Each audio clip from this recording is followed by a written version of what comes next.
Okay, so thank you very much, everybody Oh, who's in the room for coming. And today, first up, we have Noah Yoshimura DeHaan. Noah DeHaan Yoshimura, right? In the middle. On the uh, slide, it says Noah Yoshimura. Sorry, that just threw me off a little bit. But uh, it's okay. um, okay, and he's going to be talking, can video games improve connection? Thank you very much. And whenever you're Thank ready, you. go ahead. Thank you. Okay, I'm going to start. Hello, my name is Noah Yoshimura. Thank you for listening to my presentation. This is my second time presenting in English, and this is my second time presenting at the academic conference. I'll do my best. I was a fifth grade student when I started my research. Now I'm a seventh grade student, or a junior high first grader. The title of my presentation is Can Video Games Improve Concentration? I hope you learned something from the presentation. Let's get started. I think that many people have a bad image of video games. For example, people think that video games hurt people's eyes and make people violent and make children do not want to do their homework, and that games waste people's money and that games make children addicted to them. Or people are just prejudiced towards games. They just don't like them. The World Health Organization, the WHO, is also concerned about video game addiction. In 2020, they made game addiction a recognized medical condition. I think this news made more people concerned about the effects of playing games on health and education. 3 years ago, Kagawa Prefecture instituted a 1 hour a day for games policy. I heard that the governor of the prefecture saw his daughter using a smartphone for a long time, so he made that policy. I understand that people are concerned about children's health and education, but I think that laws and news like this and people's opinions about games often ignores some positive side of games. My friends and I can communicate with people all over the world while playing games. When I was an elementary school student, I participated in an online Minecraft camp when I communicated with kids in America and around the world to make settlements and survive together. I also play Fortnite and talk with people in other countries. I also think that children can learn lots of things from games. I have learned language from role-playing games. I explain what I want to do, and I have learned a lot of new words, like phylactery, adjacent, melee, necrotic, and gibbering. I have learned math from Dungeons and Dragons. Different types of dice have different probabilities, and I have to think about hit points and damage. I have learned history from Metal Gear games and mythology from the Assassin's Creed games. I also think that games can be a good family time. During the pandemic, many people played Animal Crossing and other games online. My family played Minecraft, Don't Starve Together, and lots of board games. Games made the feeling in my house brighter. A school principal in Japan found that reading books improves memory more than playing video games or by playing card games. But speaking from experience, I think that playing games uses more of my brain than reading books. So I wanted to know how the principal got these results. So I decided to investigate the effects of video games and reading on memory and concentration in order to think about how to improve education using games. I'm a member of the Shizuoka STEM Academy. STEM means integrate, integrated students for science, technology, engineering, and math. And I did this project under the supervision of, of university professors, such as Professor Kumano. They gave me advice about how to do my project. My parents also helped me do the research and write my report. In 2020, I worked with my whole class of 30 students and tested students' memory after using different media and found out that the highest results was because of card games. I ask students to memorize random terms after playing games or reading books. Test 1 was just a memorization test. Test 2 was done after they read books. Test 3 was after they done playing card games. If you look at this graph, the highest average correct answers gets higher from 1, 4.9 to test 2, 5.2 to test 3, 5.3. I conducted experiments using video games, card games, and books.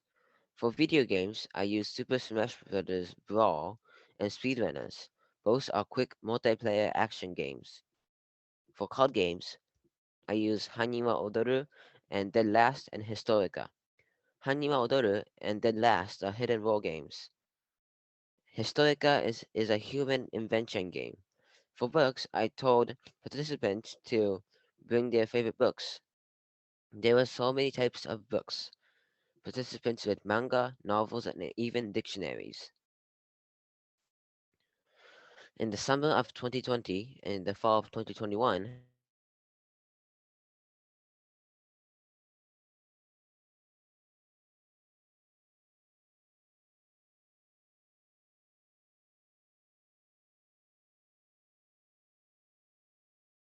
multiplayer action games. For card games, I used to understand students' concentration while using various media. Simulated recall is a research method in which a researcher takes a video of participants doing something. Excuse me. Yes, Can I please interrupt? Can you please go back a little bit? Your yes. voice cut out for a few minutes, a few seconds there. From the summer of 2020, I think was the last thing that we heard. Okay. Um, in the summer of 2020 and the fall of 2021, I then conducted two different experiments to explore the additional effects of concentration and motivation in order to understand my results better. I observed, interviewed, and used simulated recall to understand students' concentration while using various media. Simulated recall is a research method in which a researcher takes a video of participants doing something and then shows them to shows them the video and asks questions. Simulated recall is a way to help participants remember about what they have done by looking from a different perspective. I recorded gameplay and also reading, and then showed the participants the video and asked them questions about their emotions and actions. The graph is about how much they wanted to continue. The light blue line is that they liked, and the dark blue line is that they did not like. Interestingly, students reported most for motivation to continue playing video games, then co- continue playing card games. I thought it would be video games to card games to reading. I found that students concentrated most while playing video games. Here are my results. I gave students a questionnaire after what they did. One of the questions was, did you think about something else while doing what you did? 1 out of 9 people who read books said that they were thinking about something else while reading. 1 out of 9 people who played card games said that they were thinking about something else while playing. None of the people who played video games said that they were thinking about something else while playing. They were thinking about the video game the whole time while playing. The graph is the data that I took 21 days ago. The data is from 9 people. As you can see, the left two columns are books and the right two columns are card games. The one columns were how much fun was it, and the two columns are how much did they want to continue. The average for the four columns are from the left, 8.7, 8.6, 8, 8.2. That means books are better than card games.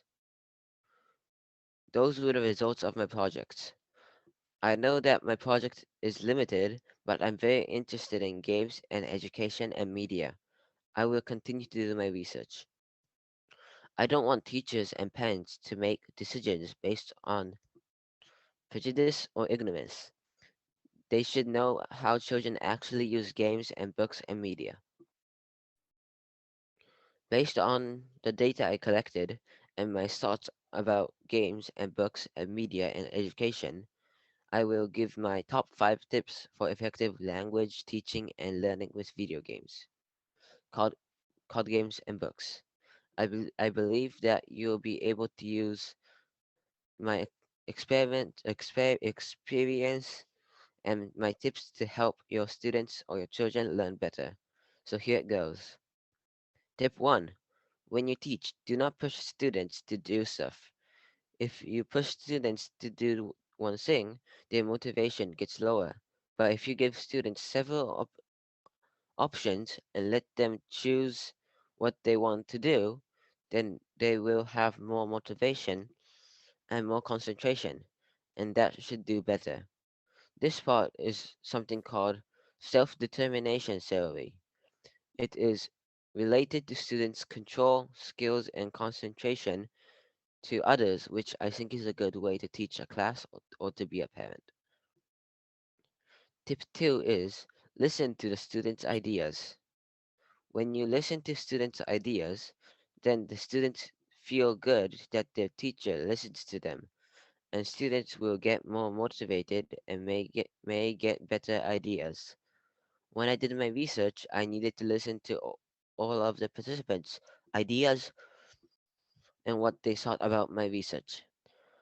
Because I showed that I listened to them, they shared their ideas with me. Teachers and parents should listen to students more. Tips 3 and 4 is for my project, when you use textbooks for memory and or concentration, then it will be better to use card games. Hmm. And before that, you should learn about the students, then choose a good game that matches the student. If the game does not match the student or the game is not match the goal, then you cannot accomplish your goals. Tip 5 is make a concept map. If you make a concept map, it will make it easier to look back and it makes your brain clear. I use concept maps a lot. There's something that I want parents and teachers to do. First, and teachers and parents make rules for kids how to use media and games well. For example, do not use media after 9 p.m. Second, give kids some time to do things on their own. The reason is sometimes kids want to do something by their own. Thank you for listening to my presentation. I hope you learned something from my presentation. Here are the references for my presentation. Thank you for listening. I'll be happy to answer any questions you have. Woo! Yeah! Holy heck. That was amazing, man. Jeez. Thank you. Hey, one question I have, sorry, I'm jumping in ahead of everyone else. Yes. Do you have a chance to give this presentation to the governor of Kagawa-ken? Uh, uh, mm. I think he needs to see this. I think lots of governors, lots of teachers need to see this. Mm. Thank you. Is there a way that are you looking to actually perhaps give a presentation for the governor? I was not thinking about that, but it could be pretty funny. Yeah, it would. It totally would. I would ask him to take it seriously, actually. Indeed, indeed. Any questions from the live studio audience? Jose? Yeah, I put my hand right on top of my hand. No, a fantastic presentation, and I mean that in Thank all you very, seriousness. Was well researched. You had it all lined up. Really well done. thank you very Um, much. when you're talking about card games and video games, I wanted to Yes. ask you, in your own estimation, similar to that problem where teachers and maybe the adults around you underestimate the value of such things to younger learners like yourselves. Is there something else besides video games that you think might be underestimated? For example, as an old man, I sometimes look at things like Pokemon, and I think, well, what value could that possibly have?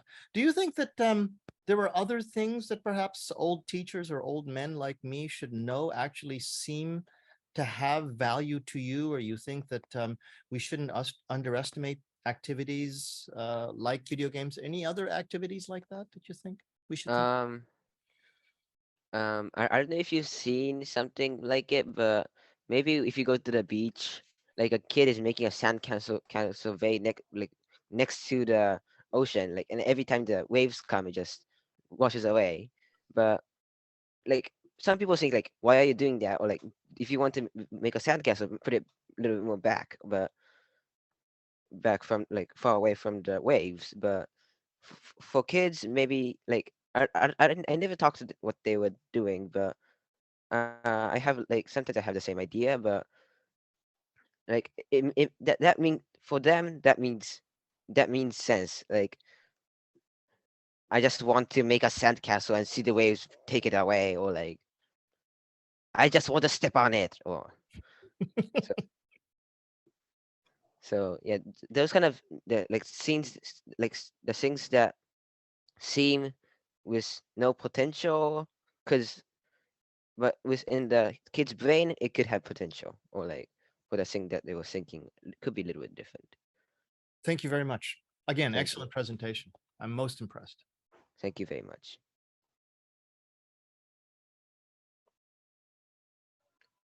Oh, that sandcastle thing was very, very deep.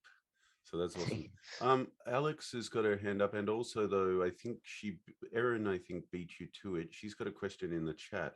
Erin, would you like to come on mic and speak it?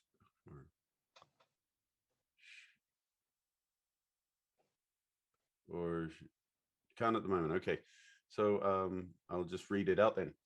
I'm just wondering, Erin writes, I'm just wondering how often you do presentations like this at school. I teach high school, and some of my students tell me they get to do presentations, but many do not.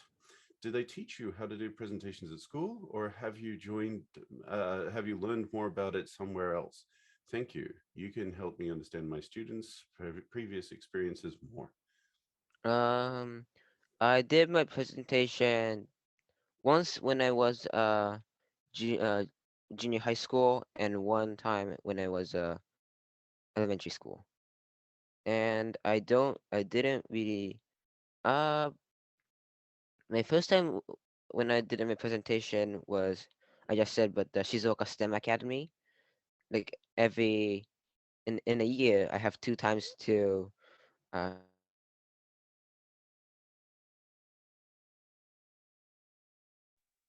The audio seems to have disappeared.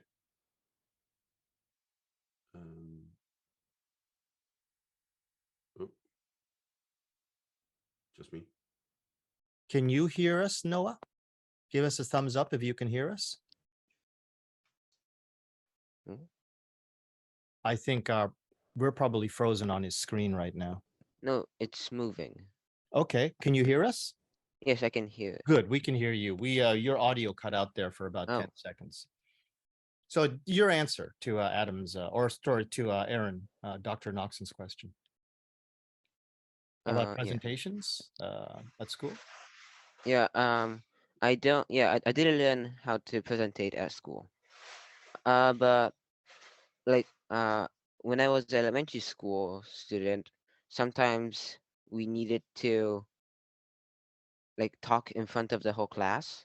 So that time, I think when I was doing that, I think I started to learn how to presentate. Well, I think Aaron's asking the question mainly because your presentation skills are on point, man. You're awesome. So thank you very much. Very, very well done. Alex, shall we go to you next? Would you like to unmic and take it away? Okay. Thank you very much, Noah, for your presentation. And I love video game and learning myself, and I use it at school. But I wanted to ask you, you talked about using English when you were communicating with kids, when you were online, playing online games like Minecraft, and you said you enjoyed learning new words. What was that like to suddenly be able to talk with kids in another country about something? Yeah. What was that feeling? I was kind of like living in Japan, like you if you are just living, no, I know it's normal, but if you're living normally, then you almost never talk to people like outside of Japan. You just, so talking with the other kids around the world was fun and made me happy. Okay, yeah, thank you. As I did have a parent once said to me she was worried that her son spent too much time playing games, and then she said she heard him talking English to kids when he was playing games, and she said that's got to be good, hasn't it? She said this in Japanese, and her son had no exposure to English except when he was playing games or he was in the classroom. So that was I thought it was interesting. Thank you very much. Thank you.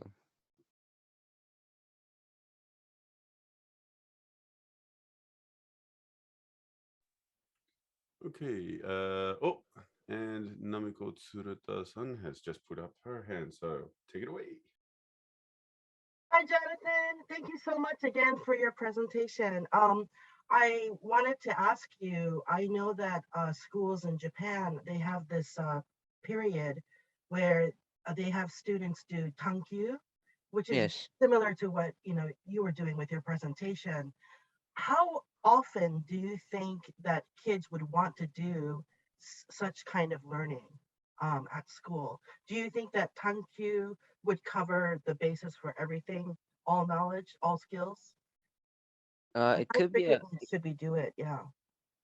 Yeah, I think it will cover lots of the bases except for like, yeah, like some things that like I don't know what the kid is going, like kids or students is going to do for their thank you, but if they do thank you for music, they will get more music skills, like what they choose to do.